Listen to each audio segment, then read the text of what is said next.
Time to go even bigger.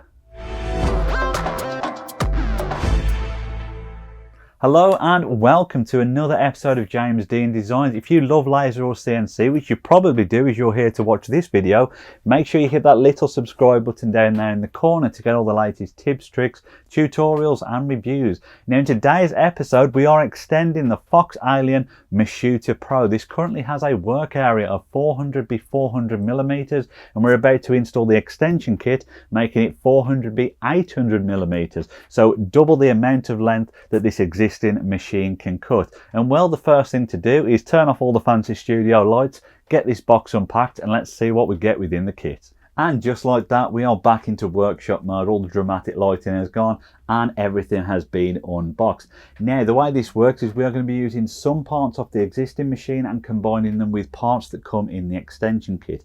Now in the extension kit itself you get two new y-axis, because obviously we're extending the length, not the width. You get a bit of support framework obviously to hold everything together. We get a brand new hybrid bed. This is MDF and aluminium.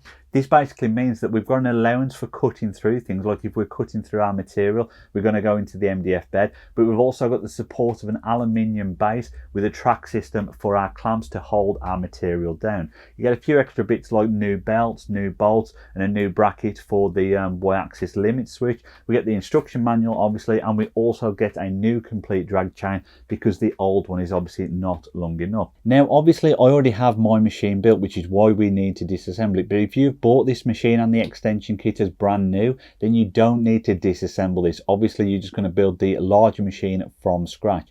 There is one small exception. What you will need to do with the existing control box is disconnect a few wires and add in the new drag chain, which we're going to cover shortly. But the first step that I'm going to do is essentially disassemble this, take off all the parts that we need. In the instruction manual it tells you to take the control box off of the drag chain, then do the bit of rewiring. I'm going to leave that till later and just focus on disassembling this first. But ultimately the first thing that we do need to do is take off the control box, take off the drag chain and the various brackets that hold them in place. So let's do that now. Start by slackening the two large bolts holding this to the frame. They should then just slide out of the frame with ease. Next move on to the drag chain, pull the cables out the right way and remove the two small screws that were holding them to the existing bracket. It should be fairly obvious, but keep a hold of every bolt that you remove and put it in a safe place. Disconnect the Y stepper motor, then also release the Y limit switch underneath.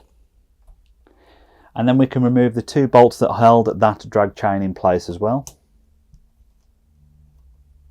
Now on the other end of the drag chain, make sure you've disconnected the spindle or the laser, whichever you are using. And we're going to work around and disconnect the various limit switches. This is the Z limit switch and the X limit switch. So we're just going to pull those out. We're then going to remove the X motor connector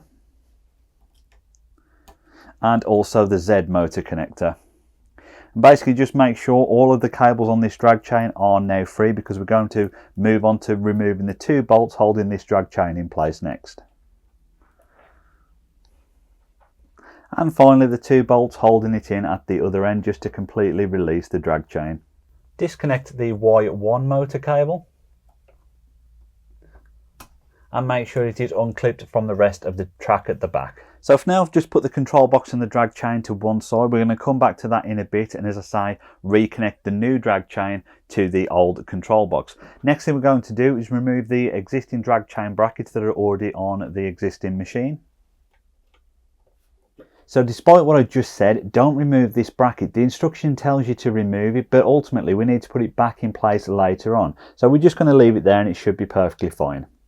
Next we're going to remove the belts on the Y-axis and the brackets that hold them in place. Now you don't need to keep the belts, you do need to keep the front and back clamping brackets. So take those off, put them to one side and again keep them safe.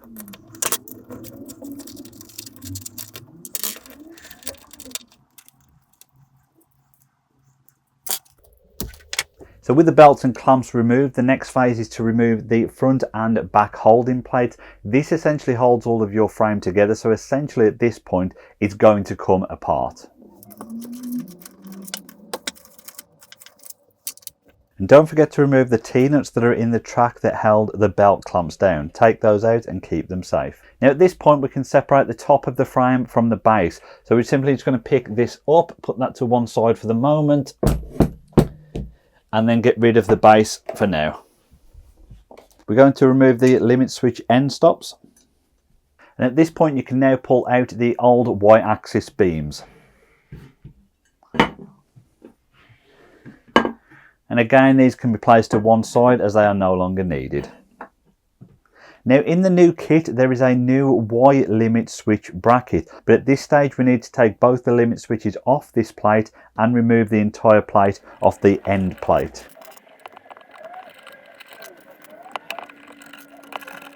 Now we're going to do the exact reverse, fit the new plate and then reinstall the limit switches to this in the exact same position. When reinstalling the limit switches, one thing to point out is the terminals are now on top, so essentially flip it over and affix it back in place this way. It's now time to install the new Y-axis, but pay attention here because this is where it could potentially go wrong for you. The side without the limit switch, this is the Y-axis that has no holes in at all. So no holes, no limit switch. The side with the limit switch has the piece with the holes in it, but there are 2 holes on the inside edge and a set of holes on the outside edge. So the way this needs to work is the end that has a set of holes on both sides. This is the front of your machine. So again, just to be super clear, no limit switch, no holes. Limit switch has holes, 2 sets of holes at the front, only 1 set of holes at the back. Now we just simply take the new axis and thread them in to the wheels that are already in place.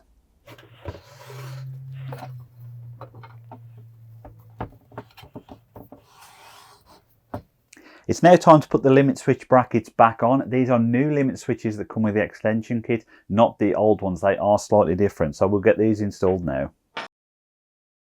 Now it looks a bit odd at this stage and this is not covered in the instructions. I've flipped the machine over and the reason for this is the wheels underneath have eccentric nuts. Basically what this means is the pressure can be tightened or released on the wheels for the Y-axis.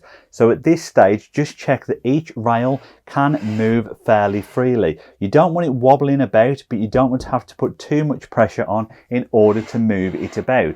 Now, if for any reason it is too tight or too loose, then what you'll need to do is just come back in with a small wrench or spanner and just release or tighten up those eccentric nuts in order to get the correct tension. As I say, it should slide freely without any effort. So I've precariously stood the machine up on the side for the moment and we're about to assemble the base frame. Little quick tip, flip everything upside down so the feet are facing upwards and everything will just sit nice and flat on the surface that you're doing. Now to assemble this we're going to be using the M5 30mm flat cap screws that were provided with it, and in terms of holes on the front and back you will want to use the innermost holes to assemble the new Y pieces or the new lengths that are going into the middle of the frame. So let's get this done now.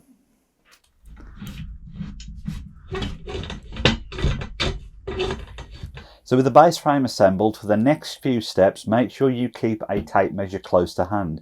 We need to ensure all this remains square as we continue to add the additional parts. So start by taking an initial measurement, go from corner to corner diagonally, and we have 116.5 centimeters.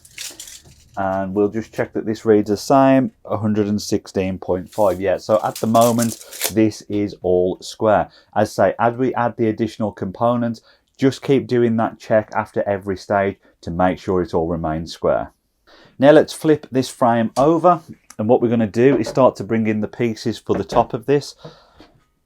The MDF bed, get them all placed up, make sure the holes aligned with the pre-tapped holes in the front and back of the frame, and start to fix them in place with the M5 16mm bolts that come supplied with the extension kit.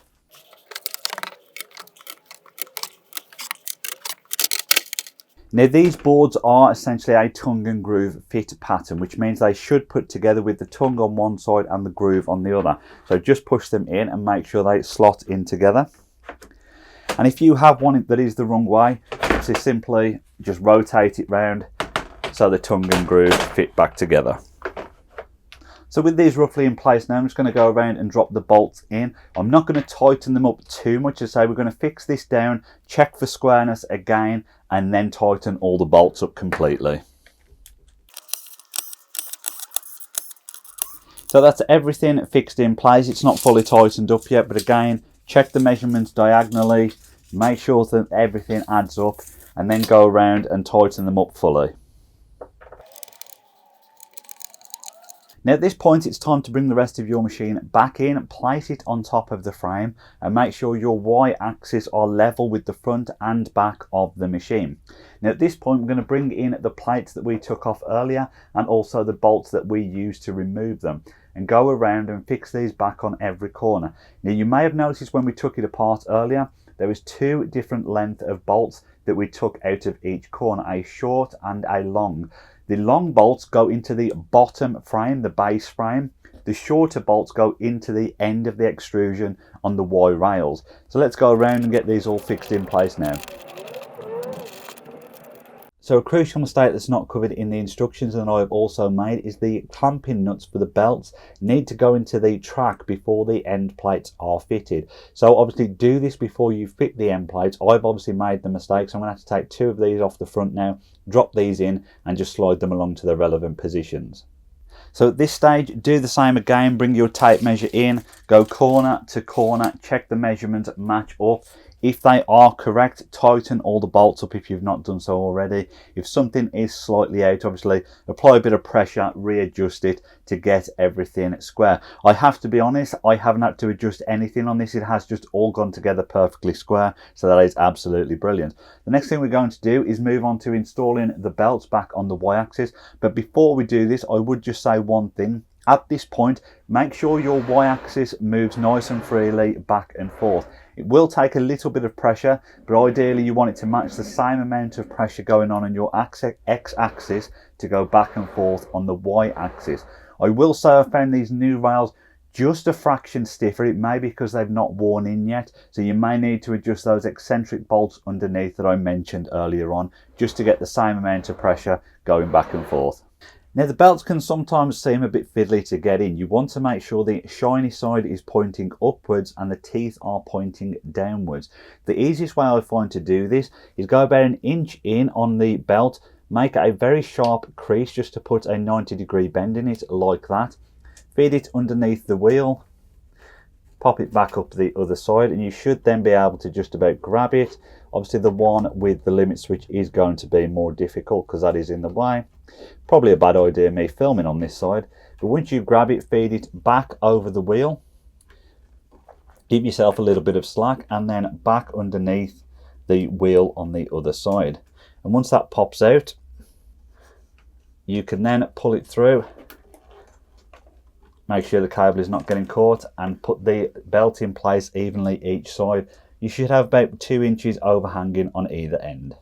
Next, we're going to install the belt clamps back in place. The easiest way I find of doing this is leave one bolt in on the clamp and take the other one out so the arm or the piece swings freely. Bring in the belt, push it through. You want about 1 inch to ½ an inch sticking through. Fold it over, bring the bar back over the top of it, and then bring your little screw back in that we previously took out and put that in place and just start to grip the belt up. It can feel a little bit fiddly, especially if you've got bigger fingers. But once it's in place and starts to grip, you can then just square the belt up in the holder, tighten both of these up and make sure it is clamped down. Once your belt is clamped on, bring the T-nut back into place. Obviously, make sure you've removed the little fixing bolt and start to drop this back in place and just reassemble the clamp in position. You don't need to worry about tensioning the belt at this point. Just get it roughly in place and we'll tension everything up later on. Now once you've done the front of the machine and you come to the back, do it slightly differently. Don't tighten the belt up yet, feed it through, but we're going to put the clamp bracket in place first and then we're going to look at tensioning the belts. So the bracket's in place, but the back tensioning bolt is only holding it in place by a couple of threads to begin with. Just make sure it's turned through enough so you can see it coming through the other side of the plate, but don't tighten it all up at this point. Now what we're simply going to do is take all the tension out of the belt as much as possible. So basically just pull this as tight as you possibly can. Make sure all the tension comes into the belt and all the slack is taken out of it. Pull it as tight as you possibly can. Pull it over and then put the clamp bracket or clamp plate back over the top and put the bolt in place. This can be a little bit fiddly, but if you persevere you should be able to do it and just start to grip it. It doesn't take much to hold this belt actually in place in terms of tension on these, but just make sure it is enough to hold it there in place for a second. And then once you've got that, bring in your Allen key and just tighten them back up to make sure it's clamped down. Now at this point your belt will have a little bit of tension in it, but what we're going to do is just turn the bolt at the back a couple of turns to put some more tension into it until it starts to become nice and tight. Now I have previously done a video about setting the tension of these belts using a set of fishing scales or luggage scales, but ultimately if you have pulled this tight and then turn this a couple of turns at the back, you should have a nice springy belt just that gives a little bit of tension and there's no slack or play in it. And then once that's done, you can come in and tighten the clamping bolt down at the back, the T-nut. And that should then be held nice and tight in position. You can either bend this out the way or cut off the excess slack to the remaining belt. Next we put the drag chain bracket back in place at the front of the machine. And then once this is in, technically the next step is to put the drag chain and the wiring in. But we're going to go back and look at the connections on the control box first before we put all the drag chain in place.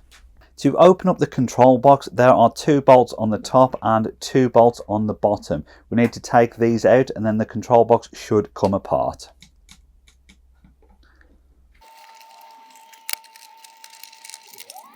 Now with those 4 bolts out, it may feel a bit stiff to pull this apart because some of the cables are a little bit thick, but pull it delicately and it should separate out so you can access everything underneath. Now the first thing we need to do is remove these 4 wires across the top. So there is a little catch on them, just put your nail underneath, give it a little bit of a pull and a bit of a wiggle and it should come out. Do this with all 4 along the top. Be careful not to catch anything underneath such as these heat sinks. With those disconnected, we now need to take a look at the limit switches down the bottom. The 3 that we need to remove, you may just about see on the control board, there are some circles printed onto it. We need to remove the 3 switches directly between those. Again, a similar thing, there is a little bit of a catch, so get your nail underneath there and just pull them out delicately. And last is the connection for the light, this black one hanging here. So we're just going to press the clips on this, pull it apart, and now the drag chain should come out of this hole and allow it to remove from the control board. Again, be very delicate when pulling these cables out. You just want to thread them out individually and make sure everything comes out nice and easy without tugging anything else. We can now bring in the new drag chain and essentially do the opposite of what we have just done. We're going to feed these cables back in and reconnect them up to the existing ports where the old one was. Now there are little letters just printed slightly above these ports, so we've got X, Y, Y and Z, and these will correspond to the labels. So we're going to feed these through and start to get them all connected back in place. One thing I should point out to make it easier, obviously this is in the way, you can unclip this and it will just remove out of the way, making it easier to thread the wires underneath. I'm not going to lie, that was a little bit of a pain because the labels was up too high, so basically these labels should just be able to slide down the wires if they get in the way as well. Now I'm going to do the same again, feed the limit switches back through and get those connected as well. And last but not least, we're going to try and get the light connector back through. Just double check everything is still connected correctly. Make sure if you did unplug the spindle to put that back in place. And then we can push this all back together and get the screws back into the casing. I'm just going to feed this label back out of the way because I don't like it being in the control box. Alright, there we are.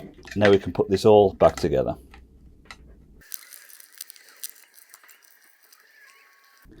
Now we can get this mounted back onto the machine, get the drag chain all in place and finish off this process. So with the control box back in position, we're now going to go around and connect up the rest of the drag chain using obviously the little bolts that we took out earlier. We're going to start at the front and work our way back round, obviously onto the side of the bracket and then across the X-axis gantry as well.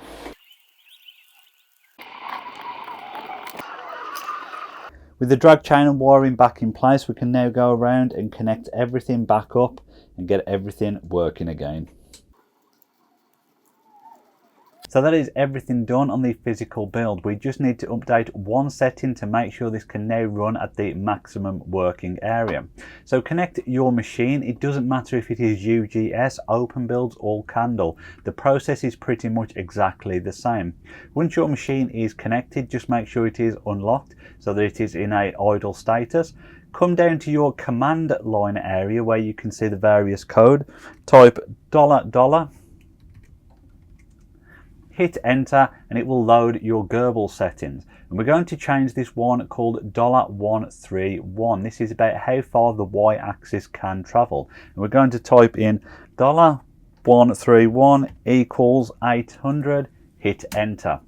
Now just to double check that setting has gone in correctly, type $, hit enter again, and we should now see that it has accepted that new measurement of 800 millimeters for the maximum travel of the y-axis.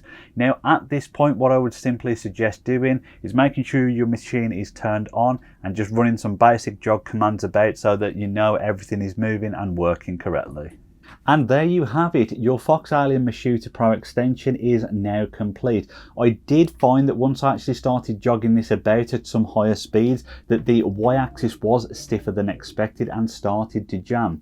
Now the eccentric nuts on the bottom were already as loose as they could possibly be, so what I simply did was take my Allen key and spanner, slacken the two wheels that are off on top of the y-axis on either side, just by a couple of turns, tighten them back up, and it basically means that any movement or play that is allowed within those holes will just release completely, and it just gives you that bit more play in the y-axis when going back and forth, and everything runs smooth. Now we have double the work area, so we are good to go and get this machine back into use. I hope you found the video useful. If you did, as always, please give it a thumbs up. Please make sure you are subscribed. Thank you very much for watching, and final thanks as always goes to my patrons. If you want to get involved, one-to-one help, giveaways and early access to content, then check out the Patreon links in the description area below. I will see everybody on the next episode.